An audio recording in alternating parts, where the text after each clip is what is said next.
The house that closes. June Harrow signed for the keys because grief makes you practical. There are funerals and probate and boxes to sort. And then there's the house whose taxes no one has paid since Aunt Beatrice stopped leaving the bed. A Victorian on a corner lot, all gables and eyelet attics, and a veranda that blinked in and out behind overgrown wisteria. "You're lucky," said the realtor, in the crisp tone of someone who doesn't believe in luck but believes in closing.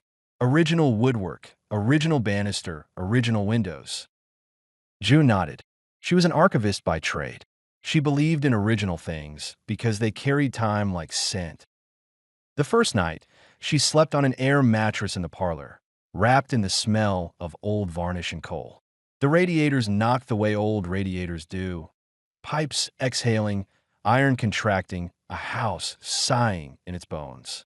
She woke to the weak winter light and knew, before her eyes focused, that something was off by a quarter inch. The parlor door. Yesterday it had been centered on the wall, a faithful rectangle of white. Today it was a hair to the left. A hair thick enough to know, without measuring, like when you get a haircut and bangs sit wrong on your forehead. June sat up, rubbed sleep from the corners of her eyes, and stared until the coffee water boiled. Settling, she told the room, because all houses settle, and the sound of that word is a lullaby for grown-ups. She measured with a seamstress's tape because that's what was at hand. Half an inch to the left from where yesterday's scuff mark suggested it had been. Odd, but not alarming, like a picture askew. Boxes arrived the way they always do.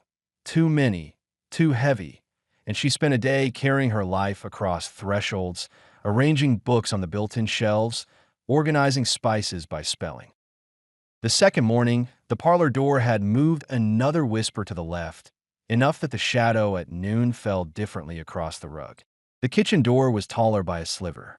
The bathroom had two tiles in its black and white sea that tilted at a new angle, as if a hand had pressed gently from below.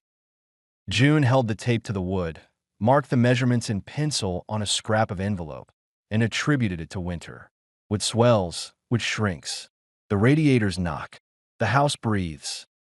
She told no one. A person who inherits a Victorian inherits, too, a story about being a person who inherits a Victorian.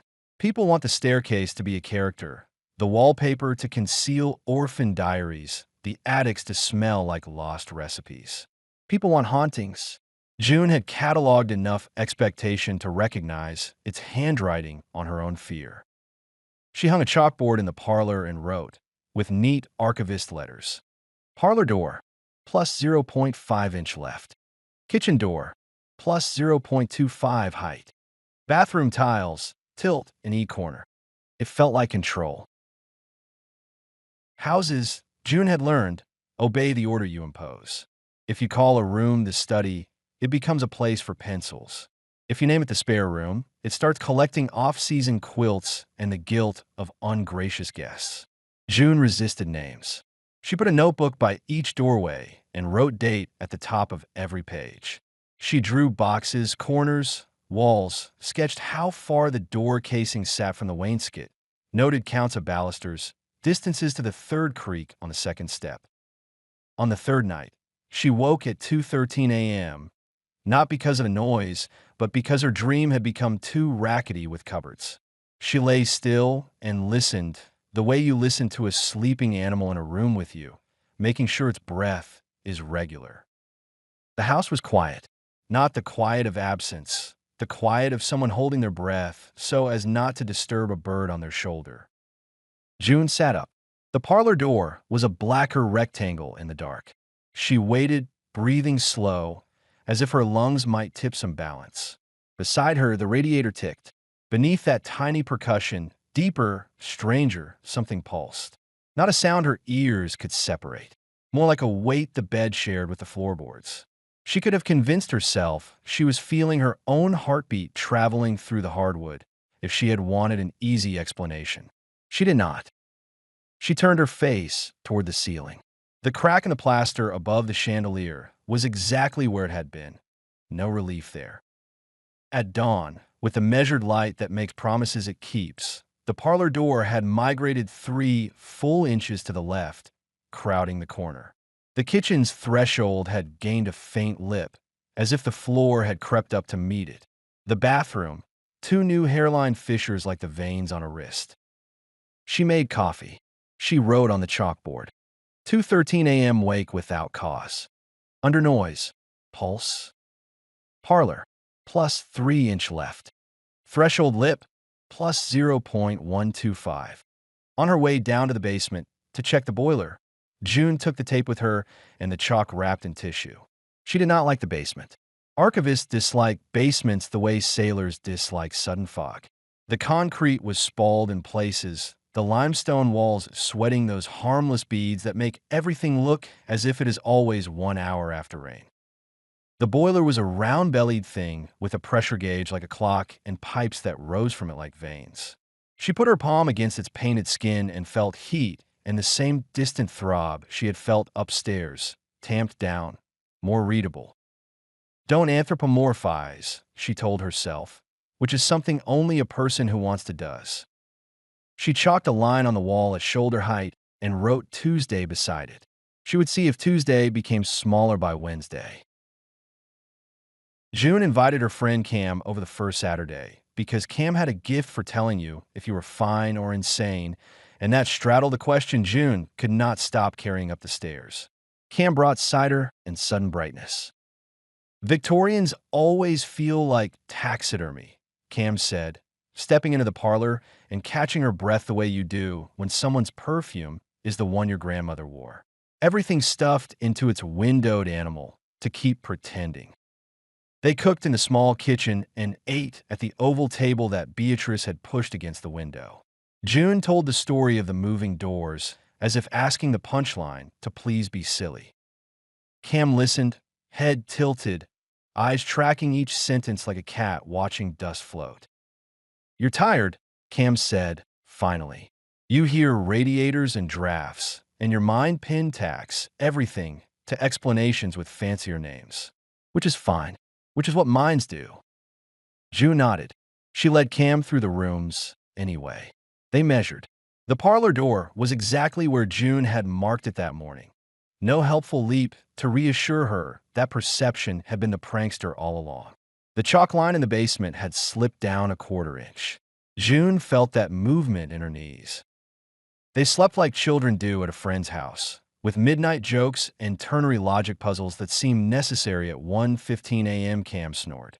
June woke again at 2:13 a.m. with that feeling of her room listening to itself. She stared at the ceiling until 3:03 a.m., at which point her eyes watered, and she told the house out loud that it could do whatever it was going to do without her permission, like everyone else. Morning. The parlor door was now flush with the corner. The kitchen had an extra narrowable inch in it that it had not had the day before. The hallway, which had been generous enough for 2 people to pass without apology, asked them to turn slightly and make themselves slender. Cam blew air up at their bangs. Weird, they said, measuring again, chalking again. Do we throw a party for a housewarming? Or do we call a priest? Or a building inspector? An inspector will tell me to jack the foundation, June said. A priest will tell me to say a different kind of chalk words. Cam grinned. You're the one who hates naming. June showed Cam the chalk line in the basement. The wall had risen to meet it in the night. House breathes, Cam said softly, not joking now. June, I think. What? Not haunted. It's alive. June laughed the way you do when laughter is a room with no other door. Houses aren't alive. Cats aren't liquid, Cam said, until you try to pour them into a small carrier. June made tea.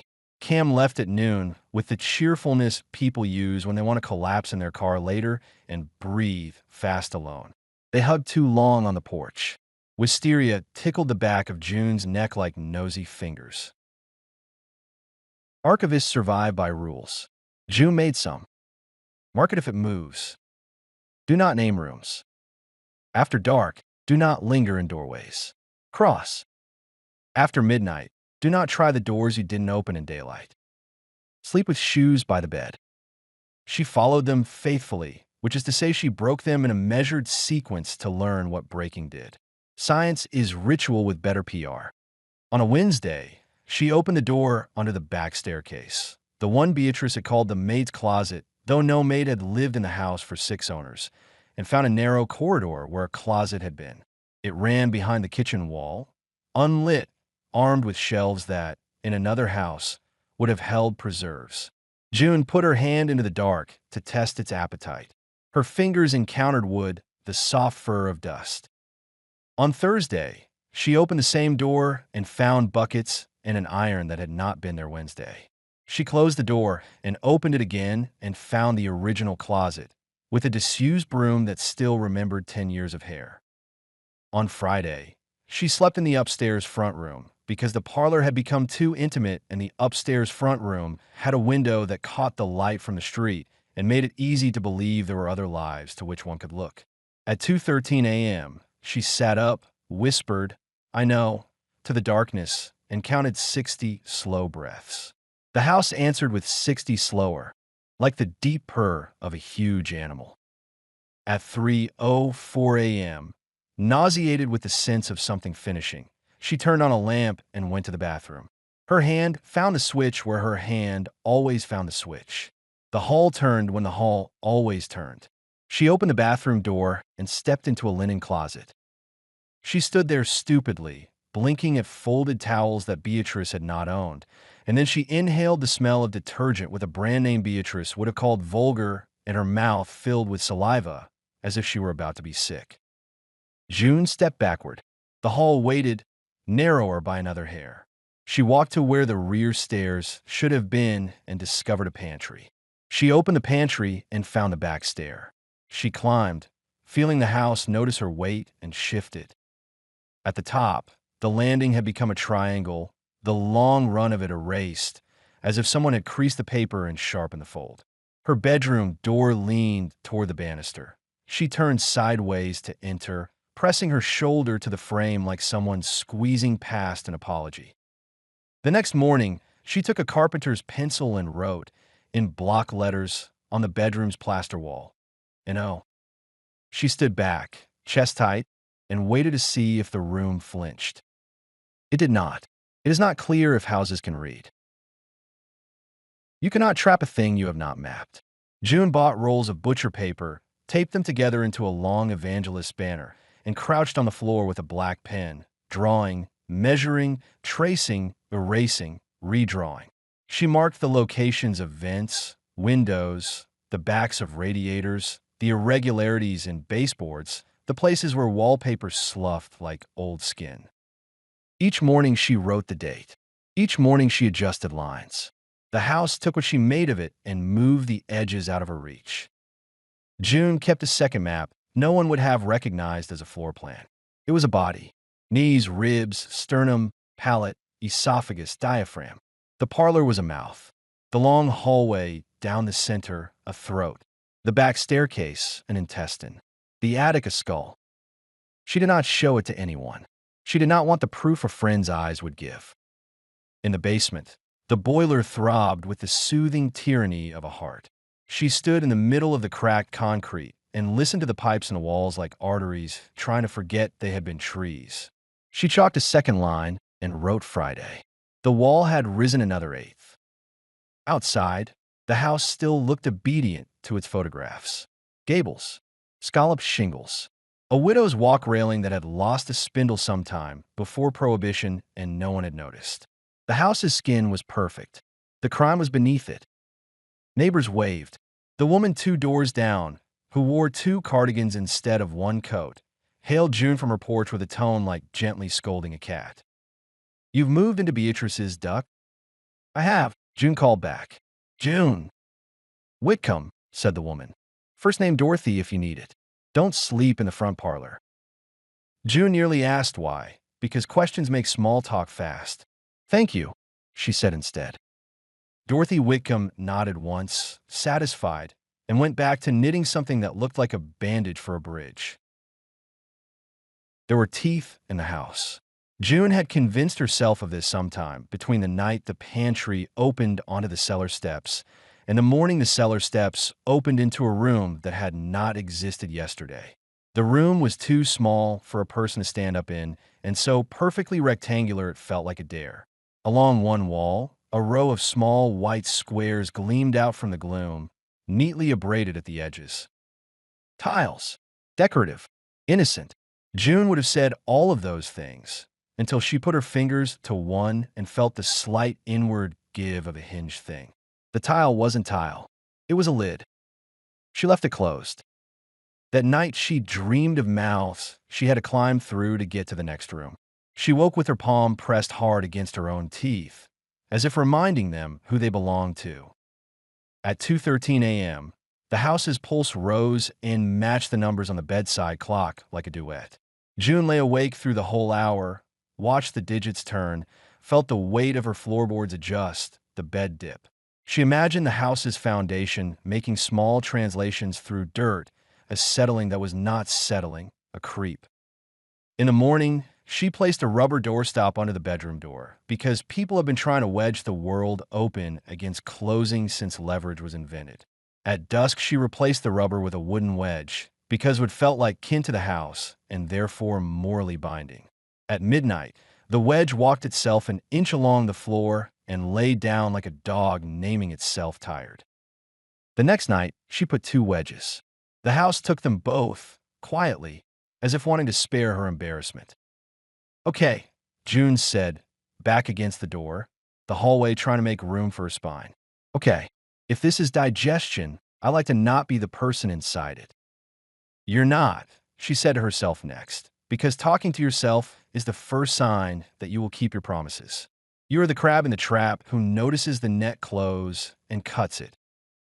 She bought a marine knife and slept with it under her pillow. She did not know what she planned to cut. When you are outnumbered, invite a witness. June set an old-fashioned camcorder on a stack of books in the parlor and aimed it at the parlor door. She wanted the comedy of playback, showing nothing at all. She wanted to become a woman who had once thought a house was a person and then had the good humor to be wrong. She let it run overnight, conscious of the small red eye burning in the corner of the room.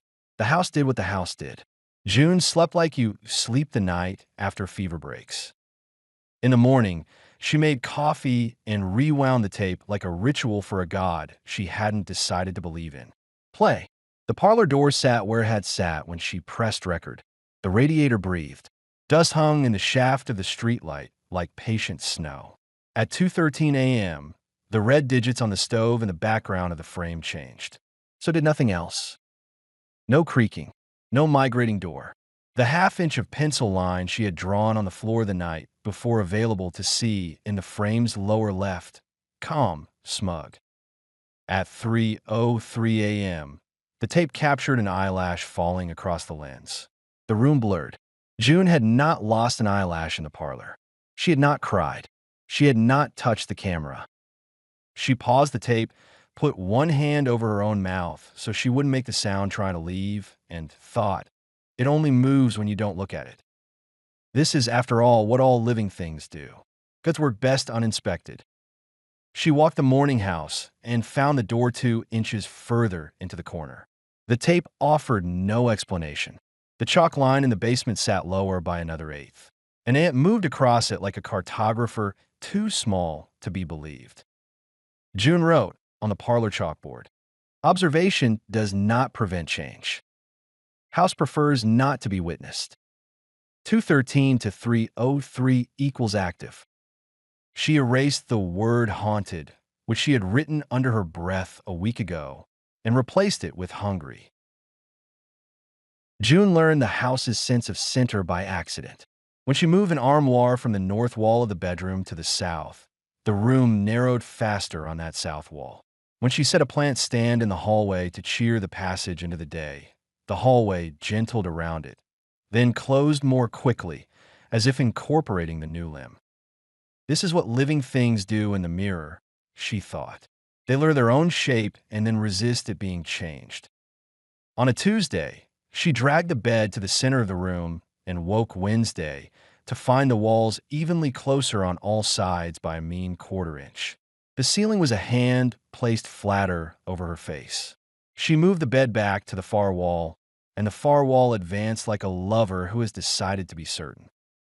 Fine, June said to the ceiling, morning light combing it into calm. I get it. You're. But she didn't have a word. Alive was too blunt and too accurate. She took her second, secret body map and wrote in the hallway's long rectangle. Peristalsis. She forgot to eat lunch. She spent 2 hours with her ear pressed to the stair risers, counting in sets of 5. Following the wave, she could feel run from foyer to landing like a slow conveyor belt. The house moved not by shoving its bones around like furniture, but by squeezing, step by patient step, encouraging all of it, air and heat and June and chairs and thresholds, toward a center she could not find on her paper. What happens at the center? She asked the banister, whose varnish had a sweet smell that made her throat tighten. The banister had no opinion. The house had many. The neighbor, Mrs. Wickham, knocked one afternoon, cardigan over cardigan, though the day bullied 60 degrees Fahrenheit. June invited her in because coffee had just finished, because the house felt docile at 2 in the afternoon with sun on its flank, because loneliness is a cup that tips easily. You shouldn't be here alone, Mrs. Wickham said, stepping into the parlor and then hesitating at the edge of the rug, as if she had once put her foot down wrong in this very spot and remembered the bruise. Everyone tells me that, June said, smiling. It's a big place, but I like my own.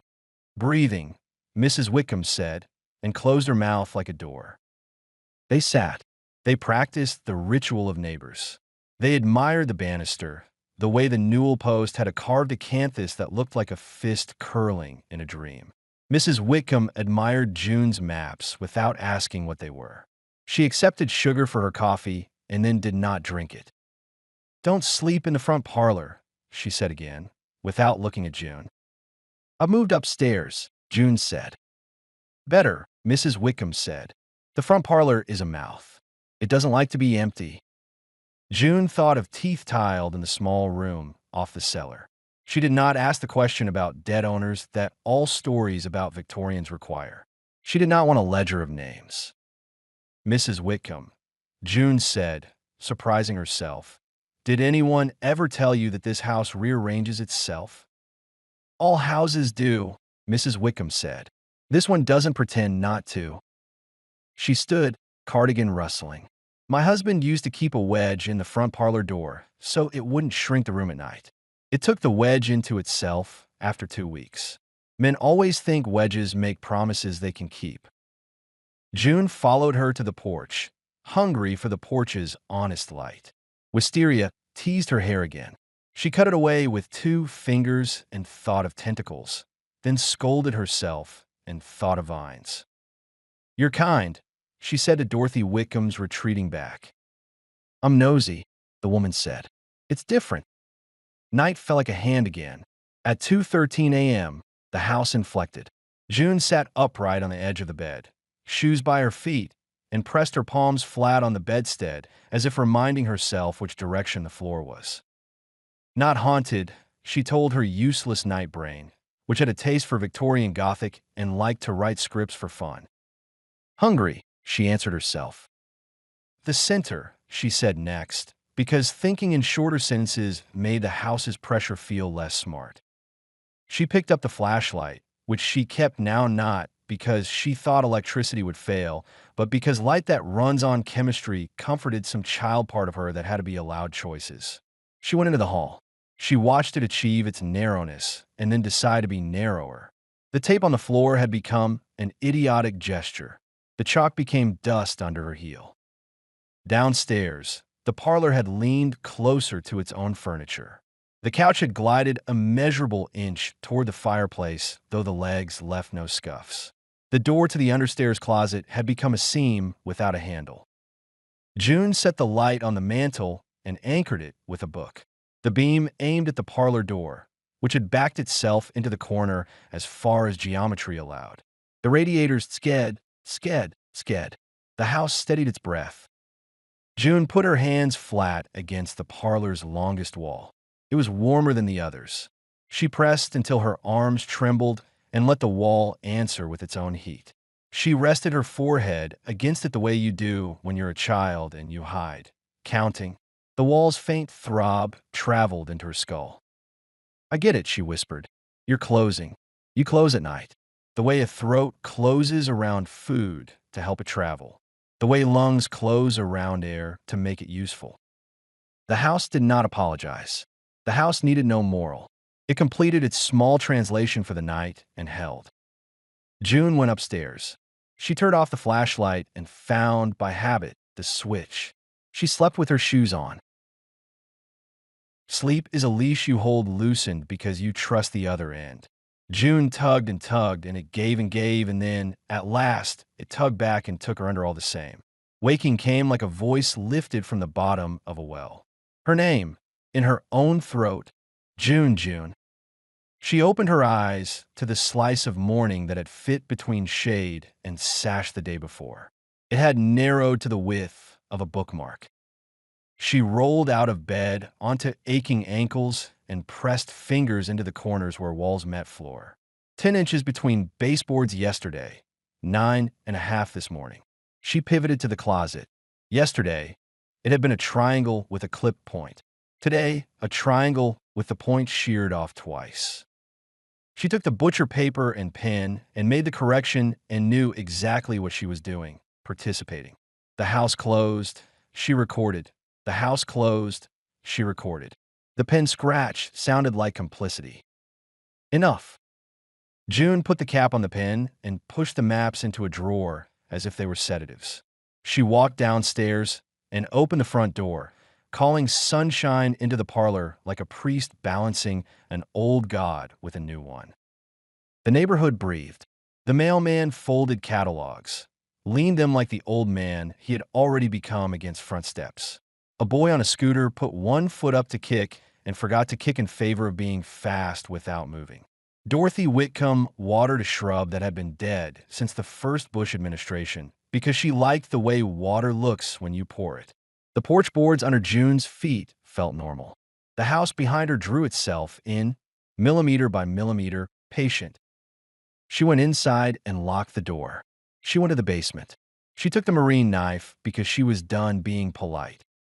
The basement air had the sweet, dead smell of a cupboard that has always been closed.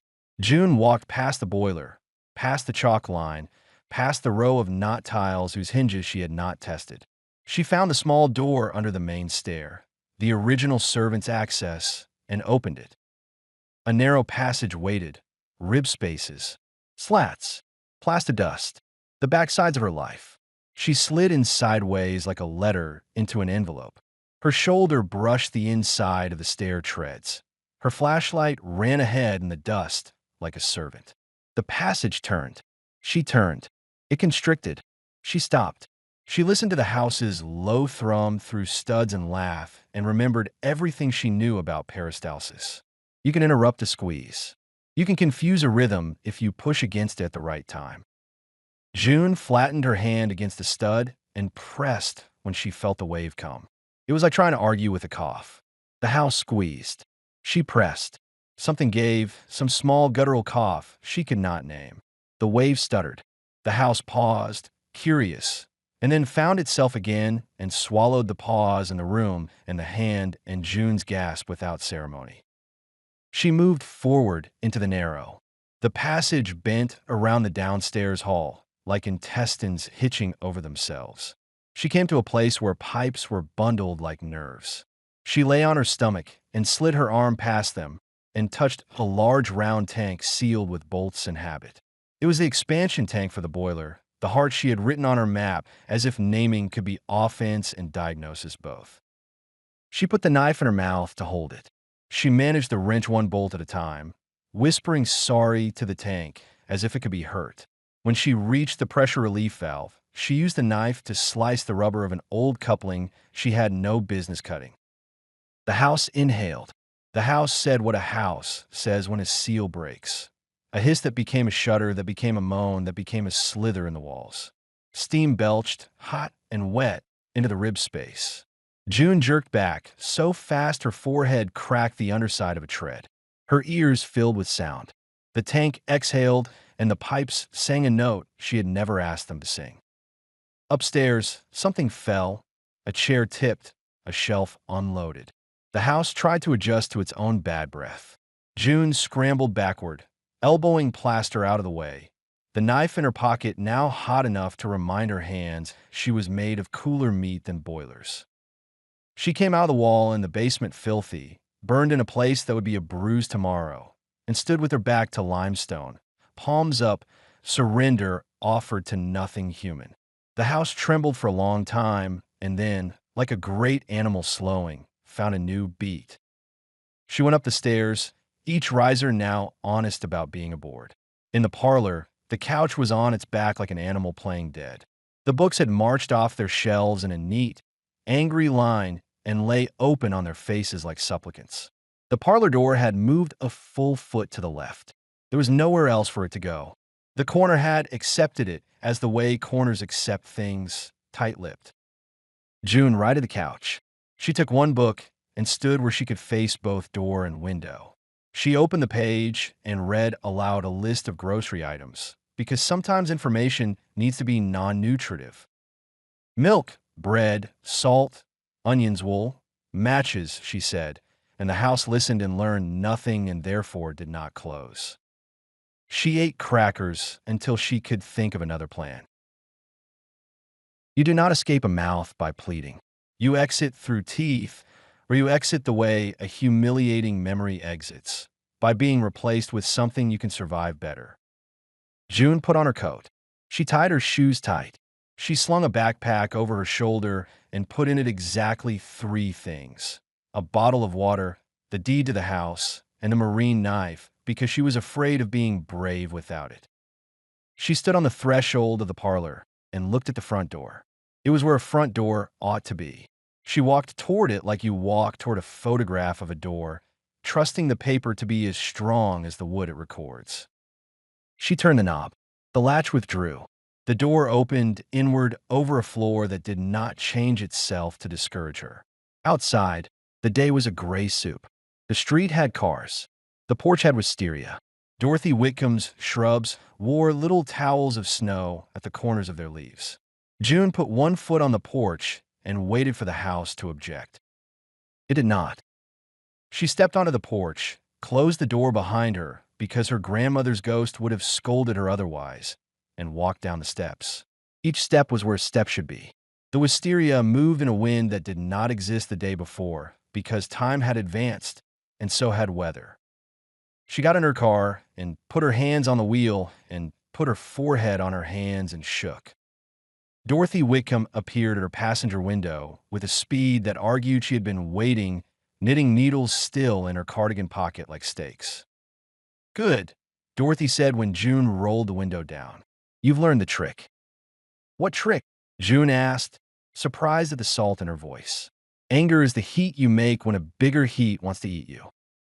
Dorothy leaned in so her breath fogged the inside glass and said, clearly, like instructing a child, "Don't give a name and don't feed it maps. Lead with your eyes forward. Don't look back." "I didn't map it today," June said. "You mapped it enough," Dorothy said. "Don't be clever. Be gone." June put the car in gear. She drove. In the rearview mirror, the house sat unchanged in a frame of ordinary weather. She drove 3 blocks, and then 5, and then 10. Her hands remember highways. Her eyes remembered distances that turned a Victorian into a fingernail with a cuticle that might be a porch. At the light near the grocer's, she realized she had forgotten to breathe properly for a mile and did it once deliberately. The breath did not contain radiator dust, the metal taste of old heat. It contained a banana's odor and someone else's music and her own fear turning into something she might carry without injuring her shoulder. She parked in front of Cam's building and went upstairs and knocked and did not practice a speech before the door opened. Cam took one look and said, "Oh," softly, like stepping on a stair that isn't there. June slept on Cam's couch for 3 days. She woke at 2:13 a.m. the first night by habit and did not hear anything but the upstairs neighbor's washing machine trying to walk out of its closet. The second night, she slept without waking. The third, she dreamed of a long hallway that ended at a door she didn't touch because she could read the word on it and the word was hers. On the fourth day, she called a contractor and told him she needed a demolition estimate. He laughed and then said demolition should be a last resort. She told him she wasn't asking for his cosmology. "Don't you want to sell?" he asked. "No," June said. "I wanted to stop using the only language I speak." She signed a paper and bought earplugs and found a long hotel with a short name and lived in it while the work began. They took off the porch first because the porch was how the house flirted. They took off the roof rails next because the house liked to wear complicated hats. They cut the gas. They drained the boiler. They put saws into walls and pulled out lath bright as old bones. They removed every door they could unhinge and carry them outside and lean them in the yard like tombstones. June stood on the curb and pretended she was not counting breaths. The foreman joked about ghosts, and the foreman's crew laughed because they were men who made dust and muscled it into corners, and laughter is dust's cousin. When they took down the front parlor wall, June thought the house would shriek. It did not. It let the wall go like a woman taking off a shawl in front of people she had decided not to impress. The room inside was smaller than it had any right to be. The chalk marks she had made on the floor weeks ago were not where she had left them. The wood under them was new wood, in the sense that time had not sanded it yet into the smooth shape of memory. It smelled like the inside of a box you've meant to open and have it. They kept working. Houses are patient when you take them apart. They do not rage. They make locals of their insides, one aching plank at a time. At 2:13 p.m., the men broke for lunch. June stood where the parlor had been and looked into what had been a hallway. Without a ceiling, the house's ribs made a pattern that would have been pretty on paper and, in air, gave her vertigo. "Congratulations," the foreman said, mouth full of ham. "She's got good bones." June wanted to say, "All living things do." She looked down at her hands and said, "Thank you." They took down the back stair. They took down the pantry wall. They took down the frames that create the polite boxes we call rooms. June watched the house become a set of planes and wires, a diagram of itself. She heard it stop, almost the way a person stops after crying. The foreman said it in the tone he reserved for people who paid on time. "You sure you don't want to keep some of the charm?" "I have too much charm for one lifetime," June said. They left the foundation because the city said they had to. They left the basement walls because someone else's money had poured them forever in the 1920s, and forever is a contractor's way of saying, "Please don't make me." June moved back in spring. She moved into a new house in the shape of the old one, with drywall that didn't smell like anyone and windows that opened like manors. She slept with the window cracked and heard birds announce morning instead of radiators demanding worship. She said out loud to the empty air, "Hello," and no one answered because emptiness is a kind of God that obeys. At 2:13 a.m., the first night back, she woke anyway. She lay very still. She listened. The house did the house thing that all houses do. It let the day's heat out and took the night's forgiven cold in. She did not feel a pulse that belonged to anything that needed a name. She fell asleep at 2:19 a.m. and woke after dawn as if she had been given a small prize. Dorothy Wickham brought bread. Cam brought a plant. June put the plant on a wide, unambitious windowsill and did not give the room a name. Summer found a lot of place to sit in shade that didn't insist on old stories. The wisteria was gone. June planted a tree, an oak too honest to be decorative, and watered it with the care you give a thing you do not want to owe you anything. Sometimes, walking up the front path, she thought she heard something exhale a long, low breath that could have been the wind. She told herself this: all living things forget their shape for a year or two after you change them. She meant herself. Autumn sharpened the light like knives. Winter undid the knives in favor of blankets. Spring put a bird bath on the grass and convinced a robin it had invented mirrors. The new house stayed where it was. June kept a chalkboard in the kitchen because she liked chalk. It read in neat letters: milk, bread, salt, onions, wool. Matches. She never wrote measurements again. On clear nights, when she came home late and the porch light caught a slice of glass at a neighbor's, she would look up the street and take the familiar breath a person takes when the shape of home is in sight, and she would feel an old panic lift like something that had once been trained to rise at that sight and had been retrained to stay. It never left her entirely. We don't undo language that easily. Sometimes she dreamed of a hallway that presses its shoulder into yours. In the dream, someone chooses not to look at the door at the end. She woke peacefully from those dreams. She woke with her hands not clenched. She woke remembering this. Once, a woman left a house and did not look back. Behind her, far enough away to be a different country, the old foundation held its rectangle in the dirt. Spring water beaded limestone in the basement no one used anymore. If anyone went down there with chalk, they might draw a line and write Tuesday, and then come back Wednesday and pretend not to notice. But no one did. The basement got to be the quiet kind. And if at some hour no one measures, old air moves through old pipes still embedded in the oldest walls. If a small, disappointed pulse reminds itself what it meant to be alive once and then stops, is the kind of noise houses make when they learn they don't have to close around a thing to keep it. June bought a second marine knife and kept it in the kitchen drawer among the rubber bands. You keep the tool that made you brave. You keep it hidden so you don't confuse it for a weapon. When a friend asked what she called her rooms, she said, "I don't," and smiled, and the friend laughed because she thought June was being precious. June left it there. She learned to leave some doors closed. On a blue day in June, which made her feel arranged in a joke, she stood on the lawn and watched wind go into the oak and come out of it and go back in, delighted that trees breathe in a way that makes no one afraid.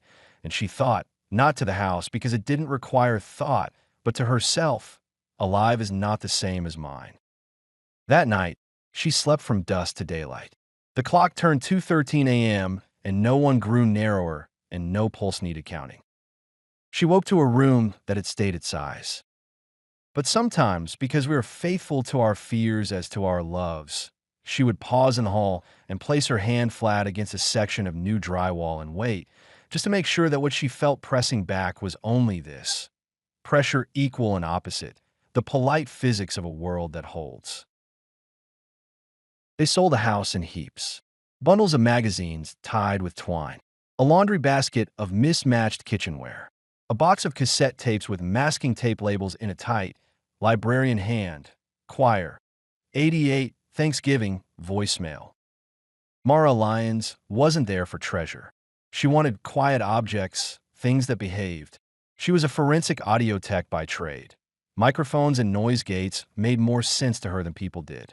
Her mother had died in March. Since then, silence had felt either too tight or too loose. Objects you could hold were a compromise.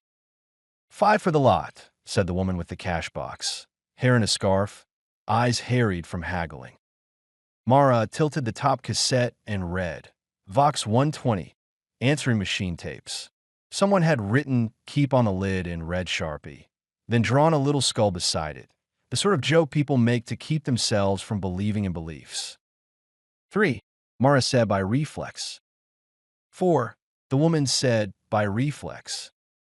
"Done," Mara said, and put the plastic shoebox in her tote. It was heavier than it looked, full of old air. Outside, dusk had pulled its gray sweater on. The estate sale house was a widow's Victorian with a front porch that leaned, a gable like a watchful eyelid, and a yard full of grass that had given up on being mowed. It scraped at Mara's mind the way certain frequencies do if you don't low past them. She unlocked her hatchback, set the box carefully on the passenger seat like a nervous passenger, and drove home with the radio off, letting the tires do a metronome on the road seams. Her apartment was a third-floor one-bedroom above a bakery that made the whole stairwell smell like sugar bread regardless of hour. She balanced the box on her hip, fumbled her door open, and set the tapes on the kitchen table. She put on tea and stared at them while the kettle tried to be important. Tapes should be cataloged. She wasn't at work, but work had taught her how to calm herself. She made a grid on a legal pad. Label, type, condition, notes. The first few were obvious. Family holidays, choir practice, a mixtape with Dan/road trip scrawled on it. Then she found the answering machine tapes. 4 of them. Vox 120 in white block print on clear plastic, each with a little roll of masking tape stuck on the front where someone had written dates. August 8th to August 12th, August 13th to August 19th, August 20th to August 26th, August 27th to September 2nd. The last one had a second notation at the bottom, faint pencil, tomorrow. Mara blew out through her nose. She didn't believe in spooks. She believed in timestamps. She also believed in examining ideas you want to laugh at before you decide whether they deserve it. She dug her old dual-deck player from the hall closet, the one she kept for clients who brought in evidence on magnetic tape instead of drives, and set it on the table. She plugged it in. Its red LED blinked awake like an eye that forgave her for leaving it. She chose August 20th to August 26th because middle tapes are where patterns live. She pressed play. Static first, then the faint beep of the answering machine's threshold, then a voice. Male, late 50s, nasal and crisp. "You've reached the Ashers," he said. "Leave your message." Beep. A woman. "It's Nancy, just checking on the potluck. Don't forget the salad this time, Jim." Then a grandfather's voice. "You never call me back when I'm here, Beatrice." Then a kid yelling, "Grandma," and giggles. Then a man again, serious this time. "This is Dr. Patel from St. Matthew's. Could you call the office?" Mara let them wash past. She kept notes in neat block capitals. She could have scrubbed the audio, denoised it, added harmonic enhancement. She didn't. She wanted it raw. Halfway through the second tape, something changed. Not louder, not different in content. Different like the way a room feels when someone sets a second chair down in it. Beep. A woman's voice, hoarse with panic. Not the Nancy voice. Not Beatrice. Not a voice that knew this machine. "Please," the woman said. "Please, I need," Static swallowed a word. "You to pick up? Somebody is outside. He keeps," Static, "through the windows. If you get this, if," the line went quiet for a second. Then he said, "Tomorrow." "I don't know what that means." "Please, please." Beep. Same woman, closer to the mic, breathing hard. "I know this isn't your number. I know. Your street is on the way to mine, and your porch light is on. If you hear me, pick up. Please." Beep. Her voice again, thready. "If this is a joke, it's not funny." Beep. Then, the man's greeting. "You've reached the Ashers." Mara hit stop. She sat motionless with her fingers on the plastic, as if the tape might run toward her hands. She rewound 10 seconds and pressed play again to hear the static. She listened through it the way she listened to traffic sounds when she track-cleaned police recordings, finding tires in the hiss, asphalt in the roar. In the quiet between the woman's words there was not silence. A hum. Not electrical, not 60 hertz and friends. A human hum, as in a person making a sound without opening their mouth fully. It vibrated at 130 hertz, and then 164, and then settled at 146. Men sit there. Women do too, sometimes.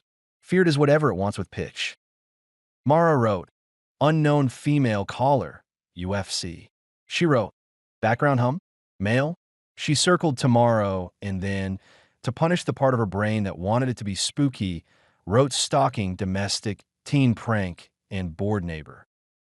She pulled the last tape from the box, the one marked August 27th to September 2nd with tomorrow in pencil, and slotted it in, thumb suddenly heavy. Play. Normal messages. Groceries, schedules, a complaint about a hedge. Then, the voice. "Please," the woman said. "Please, I need the same words, the same breath, the same hum in the between." Mara looked down at the date on the masking tape.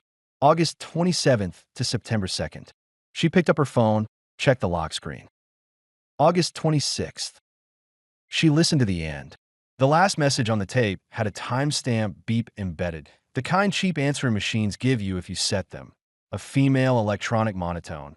Saturday, August 26th, 8:59 p.m. The woman's calls were stamped. Sunday, August 27th, 9:07 p.m., 9:21 p.m., 10:13 p.m. Tomorrow.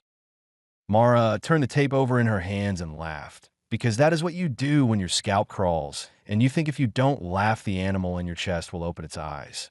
Cute, she told the room. Cute trick. She made a sandwich she did not finish. She cleaned the heads on the tape deck, because that's what you do when control seems possible. She set the answering machine tapes back in their clear shoebox and put the lid on, and then, because she was rational, took the lid off and put the last tape back in and rewound the woman's first plea 30 seconds and hit play again, searching for a car horn or a siren or anything that would turn terror into a place she could call. When midnight moved the digital numbers to August 27th, Mara's phone chirped a calendar notification. Mom's birthday, repeat. She turned it face down. She did not call anyone. She went to bed and lay there, hands on her sternum, fingers threaded like an apology. The bakery downstairs piped frosting at 3 a.m. and sighed. The building shifted politely. She slept. At 8:53 p.m., her landline rang. Mara, startled, swore, laughed at herself, and walked to the kitchen table with her shoulders up near her ears. No one called the landline. She kept it for gear checks. The only people who had the number were her office and her mother's old cardiology clinic, who still called every October to remind her mother to book a stress test. She picked up. Yeah. Silence. Not the click of a robocall, a human-held breath kind. Then a woman's voice wrecked. Please, the woman said. Please, I need, static gnashed a word.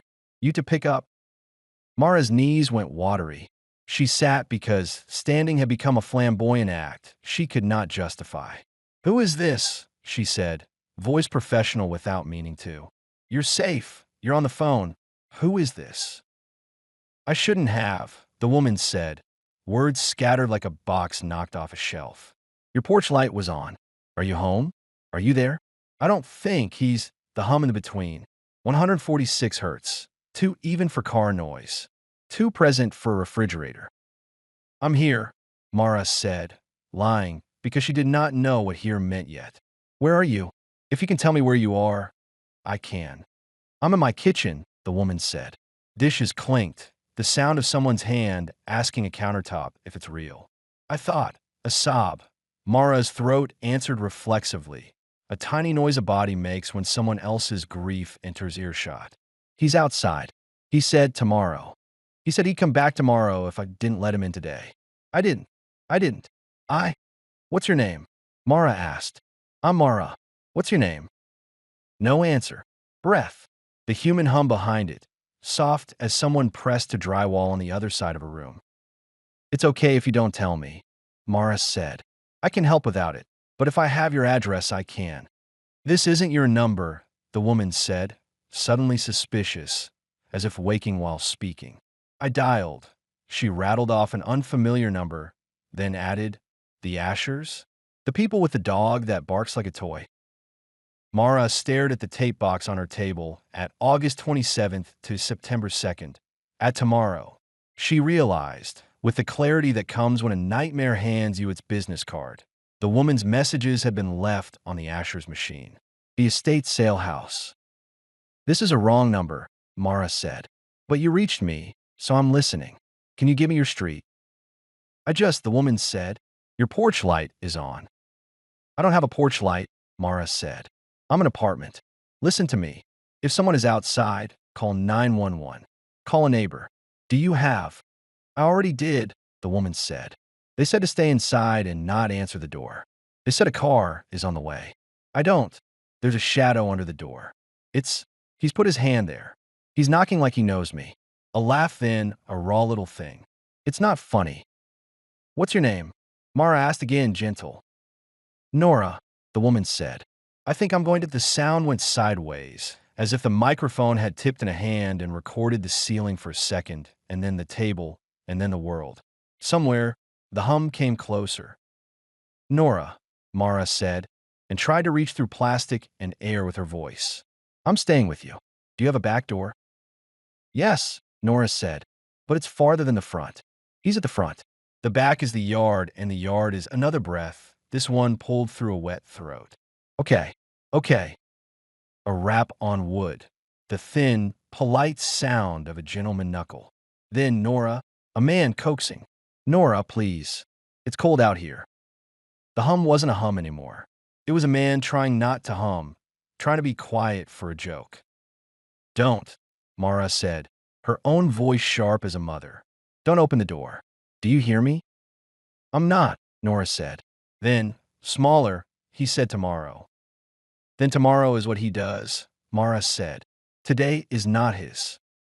Outside Mara's window, a bus sighed and closed its doors. The bakery below her stirred a vat of something and sang along to a radio. Upstairs, the washing machine resumed its attempt to escape. The ordinariness of noise felt obscene. Nora's breath filled the line in little bursts. Okay, Nora said. I'm going to back. The phone thumped on a counter. Footsteps. A muffled curse as a hip caught a table. The hum, far at first, then nearer, then backward had been front door. Mara breathed with Nora, counting her exhales the way you count with a dog to teach it steadiness. Stay with me, she said, careful to keep fear out of the spaces between words. Describe the kitchen to me. Put your voice on things. Yellow tile with black corners, Nora said, voice a little steadier as it anchored itself to surfaces. A table my grandfather made. A window over the sink you can't open because it swells. My phone is peach. Okay, Mara said, absolutely ridiculous relief flooding her at the banality of fruit-colored plastic. That's good. Back door. A click, a hiss of a seal broken. Deadbolt, Nora said. Chain. Door, a grunt. Sticks. He knocked again, polite. Nora.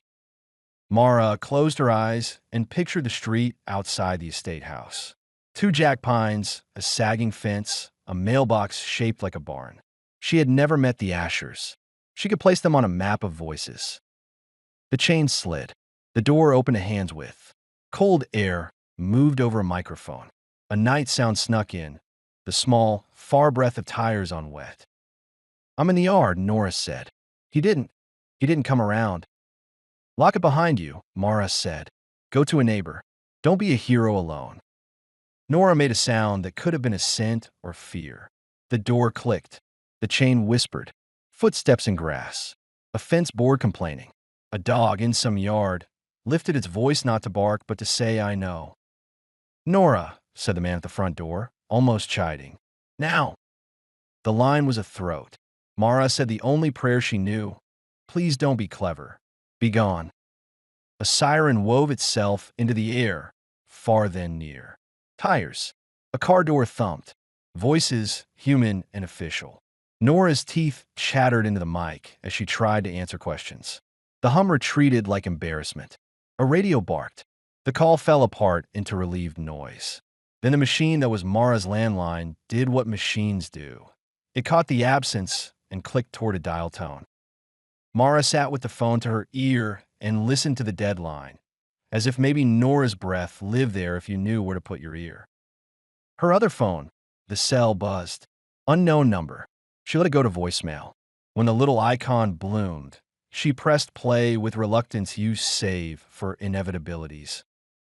Ms. Lyons, a man's voice, crisp but spent. This is Officer Mendel at East Precinct.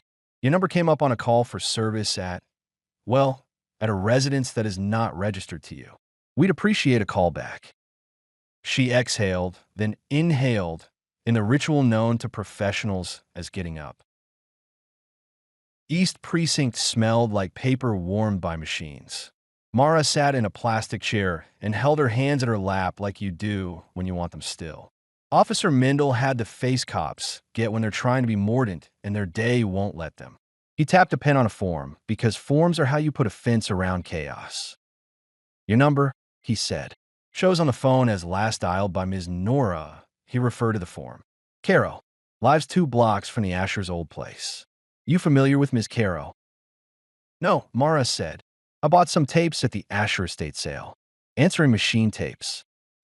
She almost said I heard her yesterday and then realized yesterday was the wrong word if she was going to be taken seriously. There are messages from a woman matching Ms. Caro voice on one of the tapes. It was labeled for this week. It also had tomorrow written on it. She hated how apologetic she sounded at the last sentence. I archive sound for a living. I recognized her. Mendel's eyebrow did a thing eyebrows do when they want to be a question mark and must settle for an underline. She called you, but she was trying to call someone else, Mara said. The Ashers. They're both dead, Mendel said, not unkindly. No next of kin in the house. It's been empty pending sale. She thought their porch light was on, Mara said. It wasn't, Mendel said. No power. Mara felt, at once more and less insane. Is she okay? Shaken, Mendel said. Didn't want to press charges at the moment. Says it's a misunderstanding. You and I have both heard that one. Officer on scene took a statement and will do a follow-up. What about the guy? Mendel tapped the pen. No one found at the front door or on the street. It was raining enough to make use of footprints optimistic. We'll canvass. Would you like me to bring the tape? Mara asked. You could compare. I know chain of custody on consumer media is dubious, but it's ambient, not evidentiary. It could corroborate her calls. Mendel looked at her with the expression of a man who knows courtesy rules and occasionally follows them. You should bring it by. If there's anything on it that gives time, that helps. It gives time, Mara said. That's the trouble. He signed the paper like a man letting a dog out. Ms. Lyons. She shook his hand. It felt like shaking a desk. At home, she threaded the tape again. She listened to Nora's calls through until the end, stomach knotted, not to hurt herself, but to hear what her work had taught her to hear. Under noises, accidental truths, a breath that tells you a room's size. The hum was always present under Nora. It sat too steady for random. It didn't modulate like television. It didn't live in the spectrum where microwaves leak. It sat where a baritone's throat does when they feign patience. Mara scrubbed through the tape, zeroing in on the hum during Nora's silences. A long enough gap gave you the room more than the person. She took out her laptop, ran the tape through a digitizer, opened her DAW, and built a profile. 146 Hz, a harmonic at 292, and a faint third at 438. A cheap room could produce that. A hallway, a front stoop. So could a chest when someone hums to keep from saying you're scared that I am outside. She isolated the background during a clatter, keys on tile, a pan tapped by a hand to find where it lives.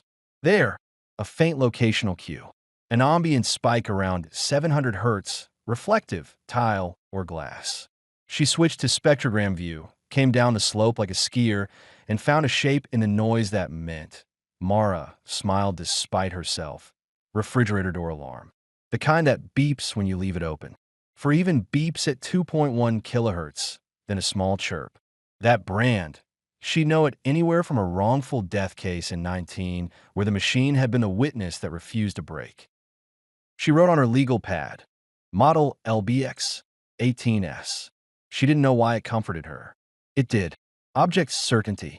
Even haunted houses have Kenmore. The timestamps. The machine voice had given them. The woman's calls labeled Sunday, August 27th, today, over and over, at reasonable intervals. The tape had recorded tomorrow, and the calls had come today. It could be a prank. It could be the Asher's grandson with a clever editor. It could be a glitch in a clock. It could be Nora in danger, now safer. It could be a misfire from grief called Mom's birthday, like a match that likes the fact it has a head. She stood. She put her jacket on. She took the tape in a sandwich bag because sandwiches and evidence share needs. She walked to her car with her keys like spikes in her fist. The Asher's house looked smaller under the daytime sky, the way all monsters do when they must admit they have roofs. The porch sagged politely. The windows reflected sky like they'd been taught by books. The mailbox, shaped like a barn, yawned a little. A realtor's sign out front declared pending as if a curse had lifted. Mara crossed to the house 2 down. Nora Caro on the mailbox in permanent marker. The family name decal above at the Caros curling a little at the sea. She didn't ring. She sat in her car and watched. No porch light. A curtain twitched, but curtains do.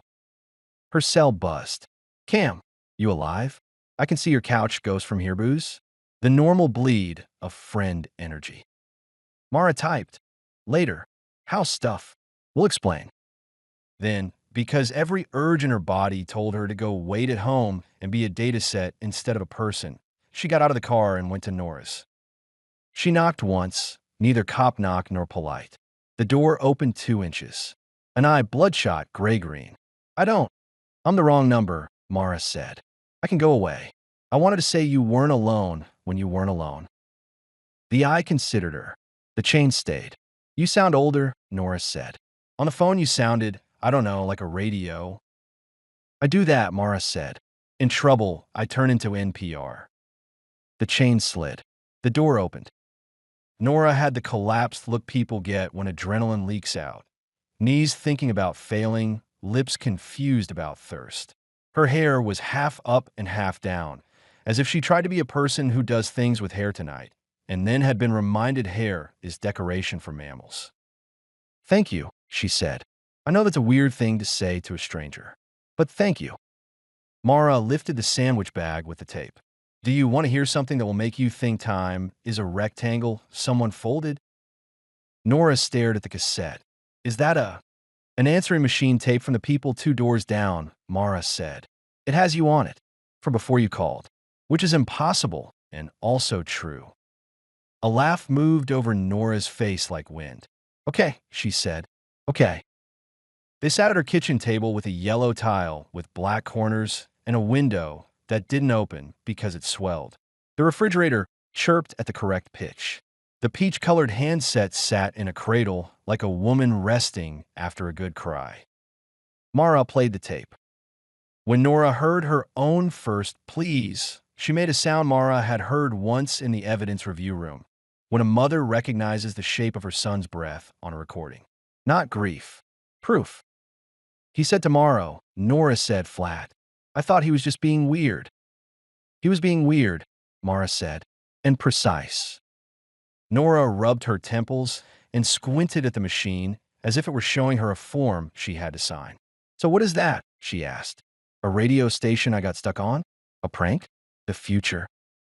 I don't know, Mara said, which in her mouth was a sacrament. A car drove past. The house shifted polite. The tape stopped when it found the end of hunger.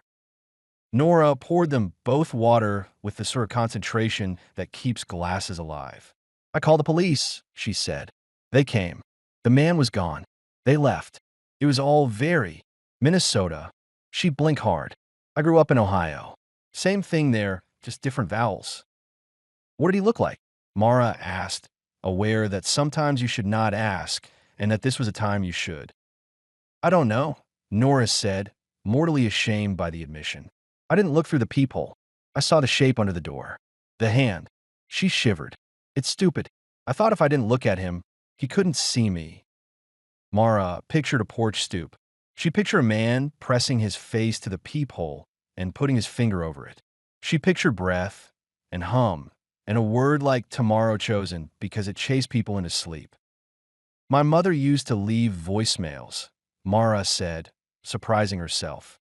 Phone filled with them. Birthday reminders. Haircut suggestions. She died in March. Sometimes I call the number to hear the old messages. I don't know why I'm telling you that. Because we're both ghosts in the dumb modern way, Nora said. Devices remember us better than people do.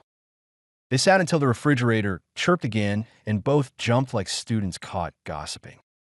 I don't want to sleep here, Nora said. Is that pathetic? Self-preservation is never pathetic, Mara said. You can come to my place if you want, or I can sit with you here, or we can go to a diner and drink coffee that was made yesterday. Nora looked at her with a gratitude that was almost suspicious. Why are you nice? Mara shrugged. I'm allergic to leaving gaps where calls go. Nora took a breath she decided to trust. Diner, she said. I can pretend the clatter is normal. They left the house with its clean kitchen smell and its human hum stored in the corners like lightning bugs. Outside, night had rented the street again. The Asher's porch looked like a ruined stage. The pending sign squeaked a complaint and then shut up. As they reached Mara's car, Nora said, Do you think he meant it? What? Mara said. Tomorrow. He said it, Nora said. And then the calls were tomorrow. Do you think he meant tomorrow again? Mara had not noticed she had been waiting for that. I think men who say tomorrow like to own more than one. They got coffee. They rehearsed the part of the night that had not killed them. They talked about their mothers and who had taught them to cut onions with a knife facing away, and how you could hear whether a diner had been cleaned by ear. At 2 a.m., something like a tremor ran under Mara's skin. Habit. She glanced at the clock and told it to be boring. At 2:13 a.m., the bakery downstairs mixed batter. They took Nora home at 4, when her eyes refused to stay. Mara waited in the car until the porch light, Nora's, went on and then off. She drove home on an empty river of green lights and fell onto her couch in a shape that did not damage the couch.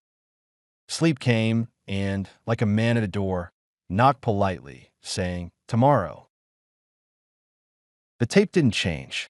The messages didn't move. Only reality caught up. At 9:08 p.m., Mara's landline rang. The second call. Same woman. Same breath. Same hum. Nora was back at the kitchen table. The police had done a drive-by to make everyone feel efficient. Mara persuaded her to keep the phone on speaker and set it on the table so the tape could hear the day, catch up with it. The man at the door knocked and said Nora's name like he'd practiced. Nora did not open. The hum stayed under it all like an understudy who liked his role too much. The sirens weave took the hum away. The police said we'll follow up in voices that believe the man would be new in the database and wanted to be wrong. Between calls, Mara combed the estate sale house. She found an old phone jack outside by the porch, the kind people used to run to a screened-in summer. She found the answering machine itself in a box labeled electronics that the cashbox woman had kept aside for e-waste. Vox 120, the same model as the tapes. She unscrewed the back, found a battery with an old date and the smell of cheap metal. She brought it home and set it on her table like a chapel. At midnight, she plugged it in. The little red light woke. The clock flashed 12 o'clock. She set it to 12:14 because she believed you should either be exact or not. She put the August 27th to September 2nd tape in and hit play and listened to the electronic woman tell her Sunday, August 27th, while time, unreconciled, insisted it was still Sunday. At 12:16 a.m., the Vox's digital display flickered. It ticked forward to 12:17 and then back to 12:16 in a stutter that had nothing to do with power fluctuations. She put on a conditioner. It did it again. Forward. Back. Like a person learning to say tomorrow and mispronouncing it under their breath first. She unplugged it. She said to the kitchen, "No." The kitchen agreed, by virtue of not being a person. At 3:07 a.m., her cell buzzed. Nora. He knocked 3x, then whistled a song. Like a lullaby. I'm going to throw up. Mara typed, "Record it next time. Don't open. He wants tomorrow. Make it today for him." No. Nora, you sound like a therapist who hates time. Mara, accurate. By day 3, she had the hum mapped. It lived in walls. It lived in men.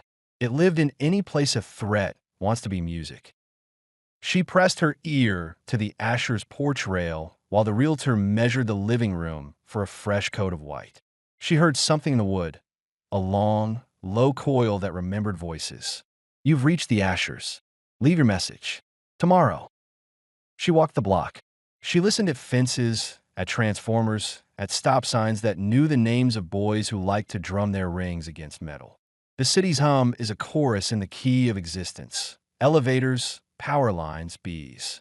The man who said tomorrow was not in it, not during day.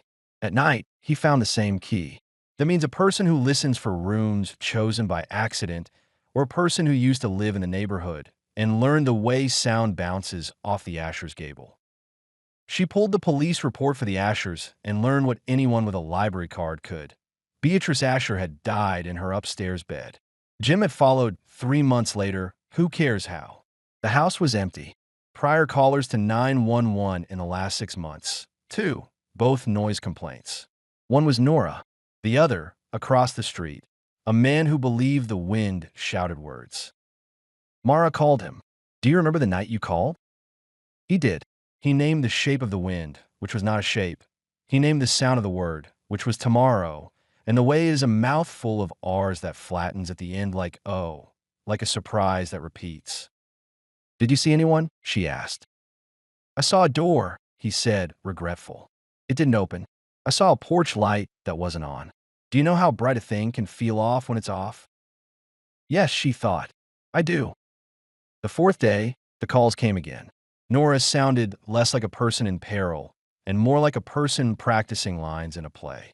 He's outside, she said, flat as homework. He said tomorrow. The siren came and braided itself into the noise. The hum tried to find a note higher than it had been and failed. Not tonight, Mara said. Not tonight, not tomorrow. Stop saying tomorrow, Nora said. It makes me feel like I'm trapped in a word find. Word finds end, Mara said, liar and friend both. The fifth day, the FBI called. They didn't say FBI, but they said federal, and their email addresses had enough letters to deserve it. Would Ms. Lyons be so kind as to share the original magnetic tape media? Would Ms. Lyons help them verify time code? Would Ms. Lyons be available for a statement? Ms. Lyons would and wouldn't. She brought the tape and a copy and the Vox 120 and a mapped frequency analysis that would have earned her a gold star in 10th grade science. A man in a suit who didn't look right in it said the words you say when you want cooperation. Thank you, important your expertise. A woman in a suit who looked as if she had been born in one asked the right question. What do you hear that isn't the person? The room, Mara said. A small kitchen with a tile floor. A front door with poor insulation. A man who hums because he hears whatever he thinks is funny in his own throat. He's not local to the block. He doesn't have city hum on him. The suited woman cocked her head the way you do when you hear a good instrument. In time. The machine says Sunday before Sunday. The calls come Sunday. Then Monday before Monday. It breaks if you try to hold it. So don't. The woman wrote something down that might have been don't and might have been hold. Do you think it's copyable? She asked. What? Mara said. Time. Tactics, the woman said. Make a person scared tonight by telling them tomorrow belongs to us. It's old, Mara said, surprised by the certainty in her mouth. It feels older than this man. He found a crack under the door the house left him. He's using a trick he thinks he invented. The woman closed her notebook. We'll sit on the block tonight, she said. You stay out of it. Mara did not respond, which is a kind of promise. That night, the man whistled a tune that made Nora's fingers clench. Mara recorded it off Nora's phone and ran it against lullabies, advertising jingles, stadium chants. It wasn't anything. It was what people do when they want you to think something is something you should know. On the seventh night, he didn't come. The tape still had messages. The answering machine's clock ticked tomorrow into being. The little red light blinked without a heart behind it. The eighth night he returned and said, very softly now. Nora didn't call 911 for 4 minutes because she had fallen asleep on the couch with socks on and a hand in a bowl of almonds, and waking is a stretch over a pit some nights. She did call. The siren came. The hum left. The woman from the suits called Mara on a number she shouldn't have. He keeps missing us, she said without complaint, which means he watches the watchers or he is the watchers. Or he's the hum, Mara said, mostly to be difficult, and because difficult is sometimes a way to keep fear from becoming official. Stay put, the woman said. That's the only sentence I say in a day that never works. Tomorrow, Mara said and hung up. She couldn't sleep. She listened to the digitized tape with headphones that cupped her ears like a gloved hand and stared at the DAW's spectrogram until it ceased to be information and became a curtain. At 2:13 a.m., the bakery downstairs breathed badder again. She took the headphones off with care and put her feet on the floor in a ritual you could call brave if you were feeling generous. The Vox 120's clock, unplugged, unbattered, flashed in the kitchen. 12 o'clock. It should not have. She watched it until 12 o'clock became 12:01 without power. She watched it go to 12:02 and then back to 12:01 and then rest its little red bars like someone panting before a punchline. Okay, she said. Okay.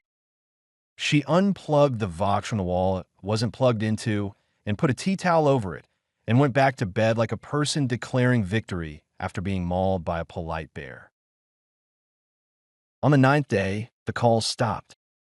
Mara waited for the evening ring and felt half shame and half relief.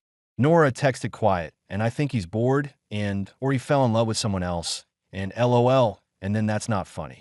Mara replied with a meme of a man trying to unlock a door with a spoon. At 10:22 p.m., someone knocked on Mara's door. Not a neighbor, not the sloppy knock of a delivery, not the 3-rap cop knock. A gentleman knock, knuckles applied with regard. She stood very still in the middle of her living room and did the arithmetic you do, angle to door, weight of footsteps, any neighbors with television on who would witness the error with you. Ms. Lyons? A man's voice. The hum in it. Mara. She pressed her palm to her sternum to keep her heart from shooting upward like a frightened bird. Who is it? Tomorrow, he said, and the word hit the door like a damp cloth. She sucked air in, slow, and kept it. He knocked again, tender. Mara, he said, please know her name. Now. She took her cell and texted Nora. He's at my place. Call 911. 1200 Waverly, 3F. Don't text back. She put her hand on the knob and then took it back. He hadn't touched the peephole. She looked through it. The hallway outside was a cheap rug with coffee stains, a window that discharged light the way an old battery does. A man stood slightly to the side of the peephole, the way you do when you have learned peepholes. He wore a jacket with no weather in it. He held his hands at his sides, like someone making an argument to the air. Mara, he said, conversational. I know you can hear me. Tomorrow. Tomorrow. Tomorrow. It is a dumb word if you say enough. He said it until it cracked. He said it until it sounded like tomorrow, which is a threat if you love bones. Go away, she said, steady. You have the wrong door. I had the wrong door 9 times, he said, reasonable. This is the right door. Tomorrow. Sirens. City sirens. Closer. The hum in his voice dropped a half step, irritation or excitement. He knocked once more, patient. He put his finger over the peephole and leaned into the seam his finger made, and Mara held very still so her breath would not betray how close she stood. Mara, he whispered to the edge of the door like a man telling a secret to a child. Tomorrow is now. Men with uniforms like midnight came and said things through the door. The man at the seam stayed very quiet while they did. He did not breathe. He did not hum. He had learned when to be microphone and when to be room. Ma'am, a cop called gently. Step back. She did. The man at the seam stepped away, smooth. The door opened. The men filled the hallway and made it feel safe for a second, the way filling a hole with water makes it safer until you think about drowning. He wasn't there. He was in the stairwell. Maybe he was in the apartment across the hall. Maybe he was in her kitchen. Maybe because now he lived in everything that held space. They took statements. They did forms. They left. The hallway breathed empty again. The Vox in the kitchen, covered, flashed 12 o'clock once, and then went dark like a little animal finally sleeping. Mara unplugged it to humor herself and took it to the closet and put on the shelf behind the winter scarves. Not because closets are safe, but because her mother had taught her to put old things where you can forget them without disrespect. Her cell chimed. Nora, you okay? Mara, tomorrow. Nora, screw that word. Mara, amen. She didn't sleep. She sat at the kitchen table with the tape deck in front of her like a seance and put on the first answering machine tape again. She listened to the woman's pleas with more oxygen in it, to the hum with less confidence, to her own voice in the room saying, don't be clever to a person she had not met. At 2:13 a.m., the bakery downstairs mixed batter because that was what batter wanted. The oven made a sound of heat being instructed. The street hummed. The courthouse clock 3 blocks away miscounted and then corrected itself like an old man who hates being wrong. Her landline rang. She looked at it the way a person looks at an animal that has learned a new trick without an owner. She picked up. Yes. Silence again. Then, not Nora. Her mother. Junebug, her mother said, voice bent by age and his sweetness. Did I wake you? You always hated when I called at midnight. It's not midnight. It's 10. I always get it wrong. Mara closed her eyes and put her finger in her eye socket like that could stop a tear from making itself. Mom, it's almost your birthday, her mother said, fond. I wanted to leave a message so I'd have the time right when you played it. You always play them at the wrong time. That's okay. A laugh. Warm. Human. Tomorrow. That's when I'll call proper. Tomorrow. The line clicked. The automated voice. Message received. The machine's voice had learned how to be inside her head. Mara put the phone down very carefully. She put her head on the table. She did not weep. She let the word tomorrow pass through her like a train that was not stopping in this town tonight. When morning gave her permission, she took the tapes to the woman in the suit. Agent Late. She learned, first named Tamsin like a pointed toy, and said, it's not just Nora. It's everything that you can create with a mouth and a clock. She told them about her mother's voice. She told them about the Vox making time without a plug. She told them about the hum that men swallow when they want to invent a threat. Do you want a counselor? Tamsin Late asked, not weak, not steel, something in between that sounded like a room you could nap in. No, Mara said. I want tomorrow to shut up. Copy, Tamsin said. And you could tell she would write tomorrow in a notebook and underline it and give it to a team who would look at it as if it could confess.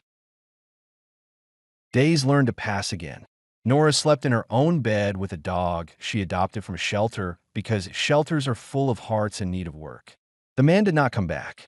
Or he did and learned that knocking on doors on a block where men in suits made day into a project was less fun. Or he moved to a different word.